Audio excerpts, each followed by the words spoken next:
kembali lagi dengan saya di video tugas kuliah.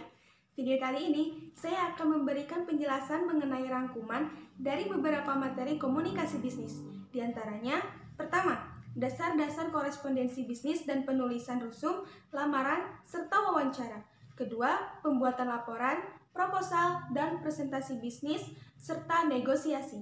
Yang ketiga, rapat bisnis, penulisan laporan bisnis, laporan singkat, dan laporan formal. Yang keempat, praktek memimpin rapat dan membawa surat resmi. Yang kelima, komunikasi dengan teknologi informasi. Dan yang terakhir, yang keenam, penggunaan sosial media dalam komunikasi bisnis. Tonton sampai akhir ya, selamat menyaksikan. Oke, pembahasan pertama. Korespondensi merupakan salah satu bentuk komunikasi verbal yang digunakan untuk menyampaikan pesan-pesan bisnis maupun non-bisnis kepada pihak lain. Umumnya, korespondensi berkaitan dengan suatu proses penyampaian pesan dalam bentuk surat, memo, proposal, agenda, maupun bentuk laporan. Pengertian surat dan surat bisnis. Surat adalah sarana komunikasi yang digunakan untuk menyampaikan informasi tertulis oleh suatu pihak kepada pihak lain, baik berkaitan bisnis ataupun non-bisnis. Sedangkan surat bisnis adalah surat yang digunakan orang atau organisasi yang kaitannya dengan penyelenggaraan bisnis. Fungsi surat bisnis.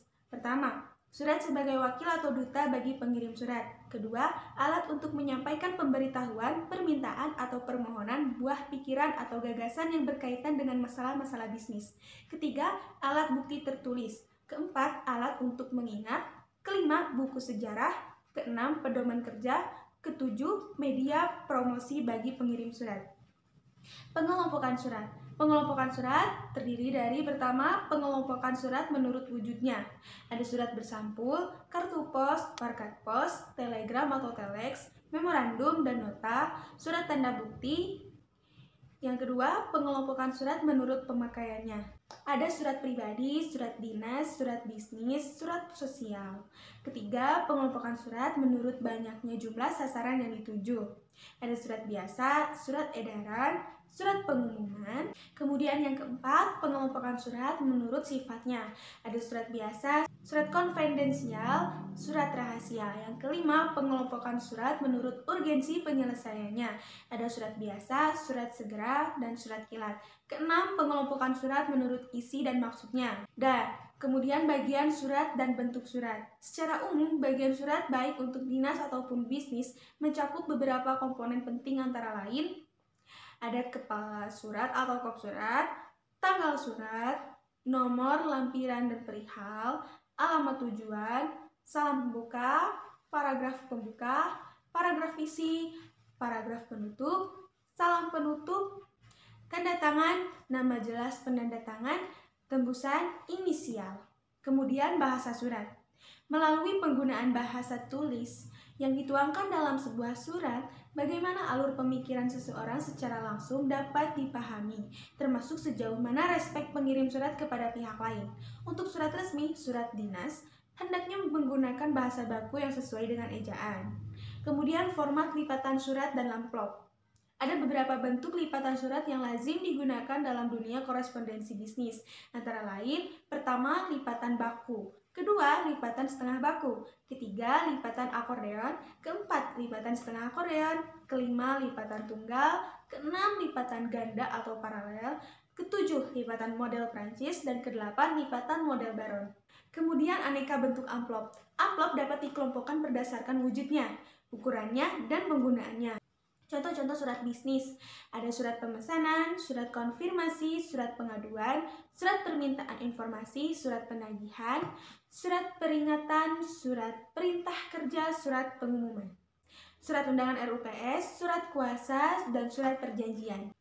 Pengertian surat lamaran kerja. Surat lamaran kerja adalah surat yang digunakan oleh seseorang untuk melamar kerja pada suatu organisasi yang membutuhkan karyawan atau pimpinan pada bidang tertentu. Pendekatan yang dapat digunakan dalam membuat surat lamaran kerja adalah pendekatan attention, interest, desire, and action atau AIDA. Pengorganisasian surat lamaran kerja. Pengorganisasian penulisan surat lamaran kerja secara umum memiliki 3 bagian utama, yaitu paragraf pembuka, pertengahan, dan penutup. Hal-hal yang perlu diperhatikan dalam surat lamaran kerja, Pertama, dalam menulis surat lamaran kerja, sebaiknya menggunakan kata-kata yang sopan dan sederhana dan ringkas. Surat lamaran kerja tidak boleh bernanda meminta balas kasihan atau hal-hal yang cenderung merendahkan martabat pelamar sendiri. Ketiga, jika surat lamaran kerja disyaratkan harus ditulis tangan, haruslah dengan tangan sendiri, jangan minta bantuan orang lain untuk menuliskannya. Kemudian, resume atau kurikulum vitae merupakan laporan perincian kualifikasi pelamar yang kehadirannya tidak dapat dipisahkan dari surat lamaran kerja. Kemukakan poin-poin penting tentang kemampuan Anda, dimulai dari tujuan karir, informasi pribadi, pendidikan, penguasaan bahasa asing, presentasi, dan referensi. Kemukakan hal-hal tersebut dengan memperhatikan kerapihan, kesederhanaan, keakuratan, dan kejujuran, serta gunakan bahasa yang jelas dan tidak bertele-tele. Kemudian, wawancara kerja. Arti penting wawancara kerja. Wawancara kerja merupakan salah satu cara yang sangat penting bagi suatu perusahaan dalam menyaring jumlah pelamar yang ada dalam merupakan kesempatan emas yang tak mungkin terulang lagi. Sehubungan dengan hal tersebut, maka harus benar-benar mempersiapkan diri sehingga dapat memberikan kesan yang baik dan membuat pewawancara atau interview yakin akan kemampuannya. Saat memasuki ruangan wawancara, akan memperoleh perhatian dari pewawancara. Aspek-aspek kepribadian atau personality aspek yang akan dinilai mencakupi: pertama, penampilan secara fisik. Kedua, gerak-gerik dan sopan santun. Ketiga, nada suara atau tone voice. Keempat, rasa percaya diri. Kelima, inisiatif. Keenam, kebijaksanaan. Ketujuh, daya tanggap dan kerjasama. Kedelapan, ekspresi wajah. Kesembilan, kemampuan berkomunikasi. Kesepuluh, sikap terhadap pekerjaan. Kesebelas, selera humor. Ada kalanya seorang narasumber tidak memiliki banyak waktu untuk diwawancara karena berbagai alasan tertentu. Maka, buatlah skala prioritas dari daftar pertanyaan yang sudah dibuat. Jika terjadi kemungkinan terburuk, setidaknya pertanyaan-pertanyaan yang penting sudah dapat dijawab oleh narasumber.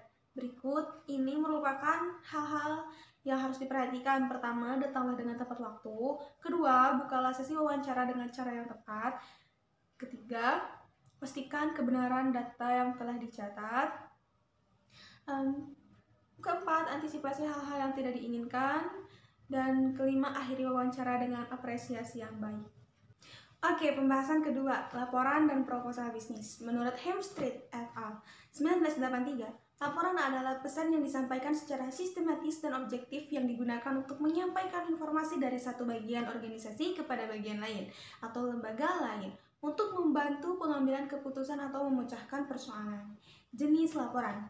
Laporan formal atau informal. Semua laporan pada dasarnya bisa dikelompokkan ke dalam laporan formal atau informal. Selanjutnya kita dapat melihat laporan berdasarkan panjang dan pendeknya laporan. Lalu kita dapat melihat karakteristik laporan berdasarkan isi pesan yang ditulisnya, apakah informasional atau analitis. Kemudian kita bertemu dengan klasifikasi lain dari laporan, yakni laporan vertikal atau lateral. Setelah itu kita memasuki klarifikasi laporan yang lain, yakni laporan eksternal atau internal. Dua klasifikasi laporan yang terakhir adalah laporan berkala. Laporan fungsional, laporan berkala dibuat mengikuti jadwal tertentu yang sudah ditetapkan. Format laporan. Nah, pertama, urutan laporan bersifat langsung atau tidak langsung. Kedua, mengikuti urut-urutan logis atau topik. Ketiga, informasi apa yang harus dituliskan dan tidak dituliskan. Keempat, pendekatan psikologis apakah yang terbaik untuk pembaca tertentu dari laporan kita. Dan terakhir, metode subbagian. Lalu mengorganisasikan laporan. Organisasi karangan laporan umumnya terdiri dari pendahuluan, isi, rangkuman, kesimpulan, dan rekomendasi, lalu catatan. Nah, kemudian presentasi bisnis. Tujuan presentasi bisnis, secara umum presentasi bisnis memiliki 4 tujuan pokok, yaitu pertama, menginformasikan pesan-pesan bisnis kepada audiens. Kedua, menghibur audiens. Ketiga, menyentuh emosi audiens. Keempat, memotivasi audiens untuk bertindak sesuatu. Lalu persiapan presentasi bisnis. Presentasi bisnis yang baik hanya akan dapat dicapai jika persiapan untuk melakukan presentasi bisnis tersebut dilakukan dengan sebaik-baiknya. Dalam hal ini, persiapan yang diperlukan untuk presentasi bisnis mencakup beberapa hal, antara lain, pertama, penguasaan terhadap topik atau materi yang akan dipresentasikan. Kedua, pengusahaan berbagai alat bantu presentasi dengan baik. Ketiga, menganalisis audiens. Keempat, menganalisis berbagai lingkungan, lokasi, atau tempat terbaik untuk presentasi. Dan kemudian analisis audiens. Dalam menganalisis audiens, seseorang pembicara harus mampu menjawab 6 pertanyaan mendasar berikut ini. Pertama, siapa audiensnya? Kedua, apa yang diinginkan audiens? Tiga, di mana melakukan presentasi? Keempat, kapan melakukan presentasi? Kelima, mengapa melakukan presentasi? Dan keenam, bagaimana melakukan presentasi? Lalu analisis bahasa tubuh. Dalam melakukan presentasi bisnis, sebenarnya bukan hanya ucapan pembicaraan yang menjadi perhatian, tetapi juga munculnya gerakan-gerakan tertentu yang dilakukan oleh pembicara. Gerakan-gerakan tubuh atau bahasa tubuh atau body language yang dilakukan oleh si pembaca pada saat melakukan presentasi bisnis termasuk salah satu bentuk komunikasi nonverbal. Gerakan-gerakan yang sering dilakukan pembicara dalam melakukan presentasi bisnis antara lain meliputi ekspresi wajah, senyuman, kontak mata, gerakan tangan, gerakan bahu, gerakan kepala, dan cara berdiri. Kemudian peninjauan lokasi. Peninjauan lokasi bagi pembicara merupakan salah satu faktor yang perlu dipertimbangkan sebelum melakukan presentasi bisnis. Seringkali pembicara memasuki ruangan presentasi bisnis tanpa peninjauan sebelumnya. Hal ini akan dapat mengganggu kelancaran presentasi bisnis tersebut. Misalnya penyediaan sound system termasuk mikrofon. Bagaimana mengoperasikan alat bantu visual presentasi bisnis seperti overhead projector, LCD projector, dan VCR. Mengingat berbagai macam alat bantu presentasi bisnis memiliki merek yang berbeda-beda, posisi atau letak tombol untuk menghidupkan dan mematikan atau tombol untuk memfokuskan gambar dan lain-lain juga pasti berbeda. Kemudian peninjauan lokasi juga mencakup antara lain tempat duduk dan tempat letaknya, ruangan ber-AC atau tidak, tata lampu, podium, posisi layar, posisi proyektor, dan sejenisnya. Tata letak untuk tempat duduk dalam presentasi bisnis bermacam-macam, seperti berjajar biasa, menghadap ke depan, membentuk huruf U, membentuk huruf V, atau melingkar mengelilingi meja makan. Di samping itu, pembicara sebelum melakukan presentasi bisnis perlu melakukan pengecekan terhadap posisi podium. Apakah posisinya sudah tepat dan tidak mengganggu pandangan audiens yang hadir, dan apakah podium yang tersedia terlalu tinggi atau terlalu rendah. Kemudian, negosiasi bisnis. Pengertian negosiasi. Menurut Casey, negosiasi adalah proses di mana paling sedikit ada dua pihak persepsi, kebutuhan dan motivasi yang berbeda mencoba untuk bersepakat tentang sesuatu hal demi kepentingan bersama. Nah, suatu proses negosiasi selalu melibatkan dua orang atau lebih saling berinteraksi mencari suatu kesepakatan kedua belah pihak dan mencapai tujuannya yang dikehendaki bersama kedua belah pihak yang terlibat dalam negosiasi. Salah satu tujuan orang bernegosiasi adalah menemukan suatu kesepakatan kedua belah pihak secara adil dan dapat memenuhi harapan atau keinginan kedua belah pihak. Dengan kata lain, hasil dari sebuah negosiasi adalah adanya suatu kesepakatan yang memberikan keuntungan bagi kedua belah pihak. Dalam hal ini, tidak ada satupun pihak yang merasa dikalahkan atau dirugikan akibat adanya kesepakatan dalam bernegosiasi. Proses bernegosiasi. Menurut Casey, ada 3 tahapan penting dalam bernegosiasi, yaitu tahap perencanaan atau planning, fase atau sebelum negosiasi, lalu tahap implementasi atau implementation fase selama negosiasi, dan tahap peninjauan atau reviewing fase setelah negosiasi. Penjelasan lebih rincinya dapat kalian lihat atau cari di Google ya. Nah, tipe negosiator. Pemahaman yang baik terhadap karakteristik atau ciri-ciri berbagai macam negosiator akan membantu mempermudah Anda dalam menentukan strategi bernegosiasi. Menurut Casey, ada 4 negosiator, yaitu negosiator curang, negosiator profesional, negosiator bodoh, negosiator naif. Oke, pembahasan ketiga. Pengertian rapat bisnis. Rapat bisnis didefinisikan sebagai bentuk pertemuan 2 orang atau lebih di suatu tempat, baik di dalam maupun di luar kantor, untuk membahas hal-hal yang berkaitan dengan kegiatan bisnis. Menurut Purwanto 2011. Perbedaan rapat bisnis dengan rapat non-bisnis. Faktor yang membedakan rapat bisnis dengan rapat non-bisnis adalah tujuan atau orientasi penyelenggaraan sebuah pertemuan. Jenis-jenis rapat bisnis. Menurut Strable dalam bukunya The Man Eager's Guide, Effective Meetings, dalam Purwanto, rapat bisnis dapat dibedakan menjadi 3. Pertama, rapat informasional, kedua, rapat motivasional, dan yang ketiga, rapat partisipatif. Kemudian berdasarkan tujuan, ada rapat penjelasan, rapat pemecahan masalah, dan rapat perundingan. Lalu berdasarkan sifat, ada rapat formal, rapat informal, rapat terbuka, dan rapat tertutup. Kemudian berdasarkan jangka waktu, ada rapat mingguan, rapat bulanan, rapat semester, rapat tahunan. Lalu berdasarkan nama, ada rapat kerja, rapat dinas, dan musyawarah kerja. Menurut Oliver Sacks dalam bukunya Conduction Effective Meeting, dalam Purwanto mengelompokkan rapat bisnis ke dalam 5 jenis, yaitu pengarahan briefing, rapat konsultan, rapat komite, rapat dewan, dan negosiasi. Tujuan rapat, menurut Lockton dalam bukunya Business Communication, Building Critical Skill menyatakan bahwa rapat memiliki 6 tujuan. Dapat kalian lihat atau cari di Google ya. Perencanaan rapat bisnis. Dalam menjalankan kegiatan bisnis, perlu adanya sebuah perencanaan yang matang agar bisnis tersebut dapat maju dan berkembang. Perencanaan planning bisnis yang baik akan membantu mempermudah pencapaian tujuan yang dikehendaki. Kalian dapat mencari perencanaan rapat bisnis menurut Purwanto 2011-325.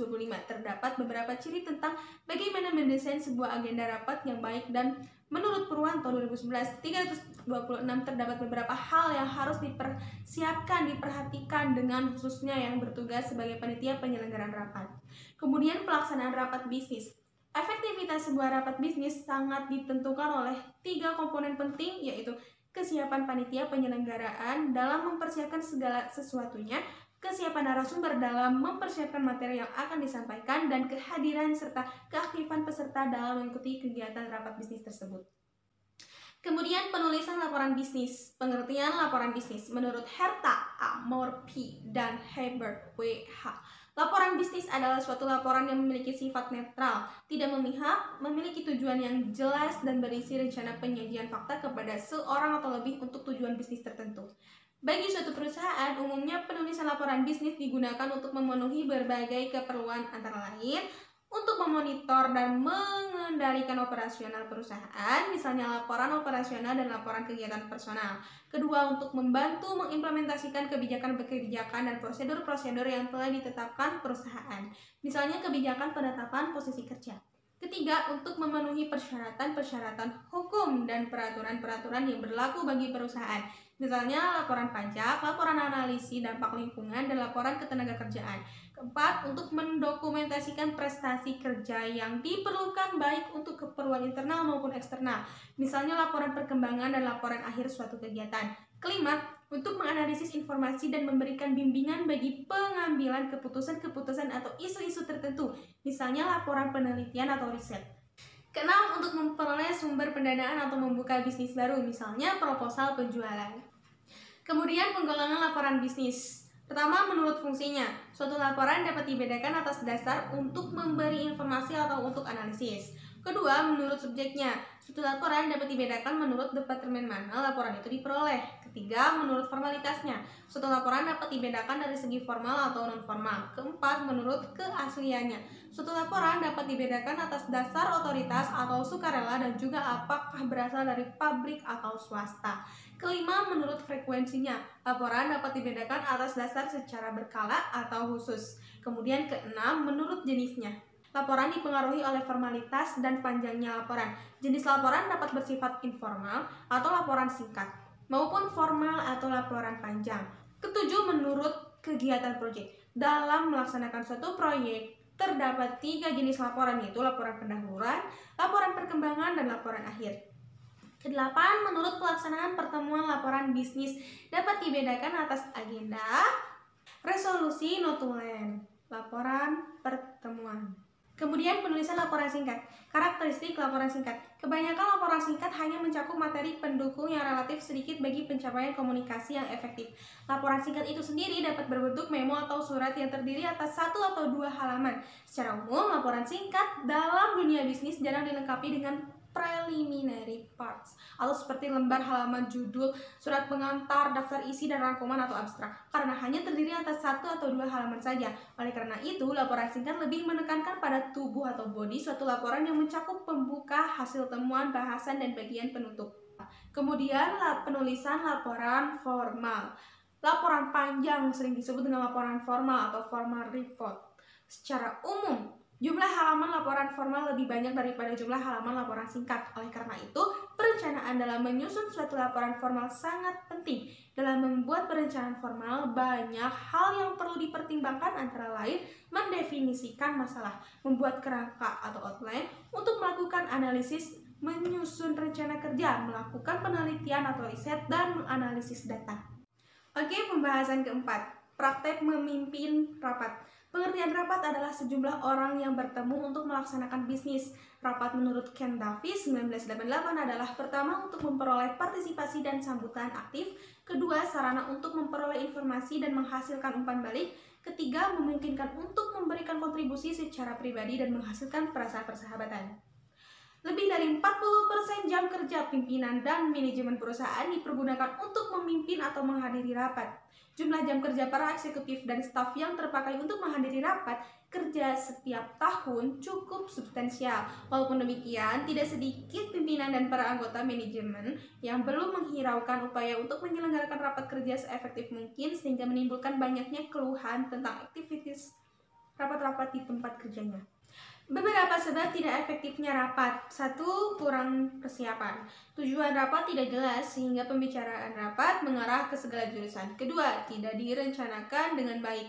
Rapat berkembang ke arah yang berlainan dengan tujuan yang ingin dicapai. Ketiga, tidak disusun agenda rapat atau pimpinan tidak dapat mengendalikan jalannya rapat. Hal tersebut menjadikan adanya peserta yang mendominasi pertemuan. 4. Para peserta membawa agenda rapat sendiri-sendiri. Hal itu menjadikan suasana rapat terjadi tawar-menawar agenda. Berikut ini 16 masalah rapat yang paling umum terjadi. Pertama, tidak ada tujuan atau pokok agenda. Kedua, tidak ada orientasi sebelum rapat. Ketiga, lambat memulai rapat. Keempat, persiapan yang buruk atau tidak cukup. Kelima, melepaskan masalah. Keenam, rapat yang terlalu lama. Ketujuh, tidak terorganisasi. 8, tidak meyakinkan. 9, kepemimpinan yang tidak efektif. 10, informasi yang didiskusikan tidak berhubungan. 11, membuang-buang waktu. 12, interupsi. 13, tidak efektif dalam membuat keputusan. 14, diskusi bertele-tele, berlebihan dan menyimpang. 15, para individu mendominasi diskusi. Dan terakhir 16, tidak ada hasil atau tindak lanjut. Hal yang juga perlu mendapatkan perhatian adalah perihal biaya rapat kerja. Setidaknya ada 2 komponen biaya rapat kerja, yakni pertama biaya finansial, kedua resiko. Untuk menghindari terjadinya resiko seperti yang disebutkan, maka seseorang perlu mengetahui penggolongan jenis rapat kerja. Berdasarkan cara pelaksanaan rapat, penggolongan jenis rapat kerja dibagi menjadi seperti berikut: formal dan informal. Ada 3 macam faktor yang perlu mendapat perhatian cermat dari pimpinan dan peserta rapat agar berjalan efektif, yakni pertama, prosedur penyelenggaraan rapat, kedua, tanggung jawab pimpinan, ketiga, pelaksanaan keputusan rapat. Berikut ini contoh format notulen rapat. Oke, pembahasan kelima, komunikasi dengan teknologi informasi. Menurut Copeland, L. Buffy, and John V. Thiel 2008 dalam Business Communication Essential menyatakan bahwa teknologi informasi dalam komunikasi bisnis umumnya digunakan untuk berkomunikasi dalam kantor, berkomunikasi jarak jauh, mengkomunikasikan barang dan jasa, dan berkomunikasi dengan konsumen. Lebih lanjut, mereka menyatakan bahwa agar penggunaan teknologi informasi dalam komunikasi bisnis menjadi efektif, maka kita harus belajar untuk tetap menjaga perspektif bahwa teknologi adalah sebuah alat atau perangkat yang dapat membantu untuk menyelesaikan berbagai pekerjaan, membantu komunikasi interpersonal atau komunikasi antar pribadi, bukan untuk menggantinya, dan lain-lain. Menjaga agar tidak terjadi banjir informasi, menggunakan teknologi sebagai alat secara produktif, dan menggunakan teknologi untuk berkomunikasi atau berinteraksi dengan orang lain, utamanya konsumen atau klien.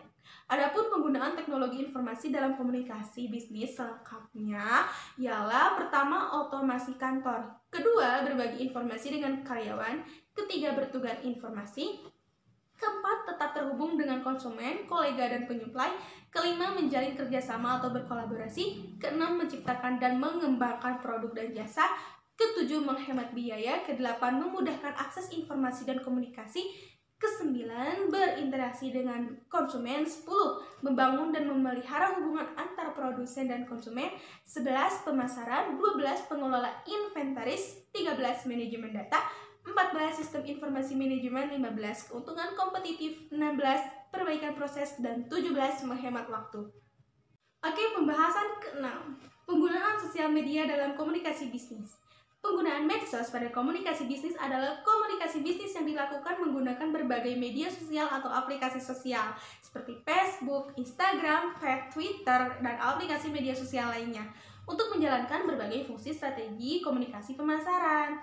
Namun, untuk menggunakan media sosial dalam kegiatan bisnis hingga mendapatkan pengaruh teknologi dalam komunikasi bisnis yang signifikan ternyata tidaklah mudah, Besti. Seorang pembisnis harus mampu menghindari berbagai hambatan penggunaan teknologi dalam komunikasi bisnis. Seperti pertama, ketidaksesuaian teknologi yang digunakan dengan jenis bisnis yang dijalankan. Kedua, kurang literasi teknologi yang dimiliki oleh manajer. Ketiga, kurangnya literasi teknologi yang dimiliki oleh pegawai. Keempat, teknologi yang digunakan kurang memenuhi standar yang dibutuhkan. Kelima, alokasi dana. Keenam, mahalnya biaya pengembangan dan pemeliharaan sistem teknologi. Ketujuh, lambatnya koneksi internet. Kedelapan, permasalahan integrasi teknologi. Kesembilan, kurangnya kepercayaan konsumen terhadap produk atau jasa yang dijual secara online. 10. Kurangnya tingkat keamanan dalam transaksi secara online. Setelah berbagai hambatan dapat diatasi dan dihindari, maka dampak komunikasi tidak efektif dalam komunikasi bisnis akan dapat dihindari sehingga pengaruh media sosial atau efek media sosial pada komunikasi bisnis menjadi sangat besar. Penggunaan media sosial dalam komunikasi bisnis diantaranya pertama, membangun jaringan. Kedua, menerima informasi dari konsumen. Ketiga, memperkecil pengeluaran. Keempat, menjadi tempat iklan. Kelima, cocok untuk pebisnis pemula. Keenam, menciptakan brand awareness. Ketujuh, terhubung langsung dengan konsumen. Kedelapan, riset pasar. Kesembilan, mendapat konsumen. 10, penentu target. 11, lebih efektif. 12, memperluas pasar. 13, langsung mendapatkan respon konsumen. 14, meningkatkan pengunjung website. 15, penjualan informasi lebih cepat. 16, melengkapi kegiatan pemasaran. Dan terakhir, tidak memiliki batasan. Demikian penjelasan rangkuman materi komunikasi bisnis. Semoga bermanfaat. Mohon maaf apabila ada kesalahan dan kekurangan. Jika ada kritik, saran, dan ilmu tambahan, dapat kalian share di kolom komentar video ini. Terima kasih atas perhatiannya. Assalamualaikum warahmatullahi wabarakatuh.